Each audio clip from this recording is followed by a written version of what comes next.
उसमें कढ़ाई में डाल दो और कढ़ाई में 2 टीन वहां से जल लेकर के आए, कढ़ाई में डाले, पूरी छलनी चली गई, पूरी छलनी चली गई। हजारों लोग, लाखों लोग जो भोजन के लिए बच गए थे वो लोग भी भोजन करते हुए चले गए, भोजन करते हुए चले गए। फिर उन्होंने कहा गुरुजी ने कि बेटा जो तुमने मतलब यमुना माता से जो मतलब जल लेकर के आए ना, अब उसको वापस कर दो, जो घी जो तेल लेकर के आए उसको वापस कर दो। तेल लेकर के यमुना में मतलब डाला गया और ये चमत्कारी घटना देख करके लोग आश्चर्यचकित हो गए कि वास्तव पानी में भी पूरी छलते हैं।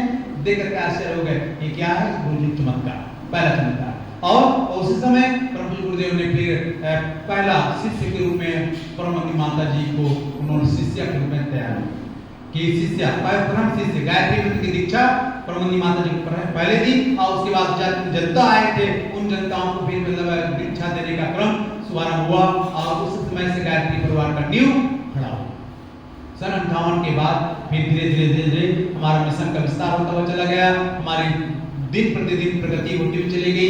इस प्रकार से मिशन बढ़ता हुआ चला गया और उस समय माता जी को मतलब सभी लोग माता जी कहकर पुकारते थे और प्यार से कहते थे। और माता जी ने कहा, बेटा मैं सतीश और सेवलोक की मां नहीं हूं, मैं तुम सबकी माता हूं, मैं तुम सबकी माता हूं। और इसीलिए और स्वयं परम गुरुदेव कहते थे, माता जी जो है अपनी मां के गर्भ से ही माता जी बन करके आई हुई है। भाइयों बहनों, स्वयं परम गुरुदेव माता जी कहकर पुकारते थे। कभी भी कार्यकर्ताओं की गोष्ठी होती थी ऊपर में, तो किसी कार्यकर्ताओं को किसी कारण से डांट देते थे, तो जब डांट देते थे तो फिर मतलब गुरुजी कहते थे, माता जी को फोन कर देते थे कि माता जी देखो बेटा को मैंने डांट दिया है, कुछ उनको प्यार से दुलार से कुछ प्रसाद दे देना।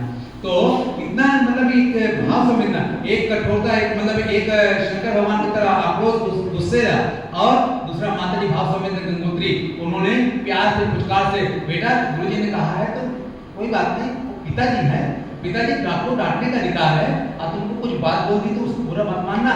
और प्यार से वो समझाते हुए चले गए। ऐसे हमारे एक माता जी थी, माता जी भाव संवेदना की गंगोत्री थी, इसीलिए हर पल हर क्षण माता जी जो है गुरुजी का साथ देते हुए चले गए। गुरुजी कहते थे, अगर माता जी का सहयोग नहीं मिलता तो ये मिशन का विस्तार नहीं होता, ये मिशन का विस्तार नहीं होता, माता जी हैं। और एक बात की घटना मुझे मालूम है कि जब शांति कुंज में जब प्रणाम का क्रम चलता था, प्रणाम का क्रम चलता था, उस दौरान जो है लोग प्रणाम करने जाते थे और उसमें संख्या के आधे लोग जो है प्रणाम करने जाते थे माता जी का, आधे लोग नहीं जाते थे।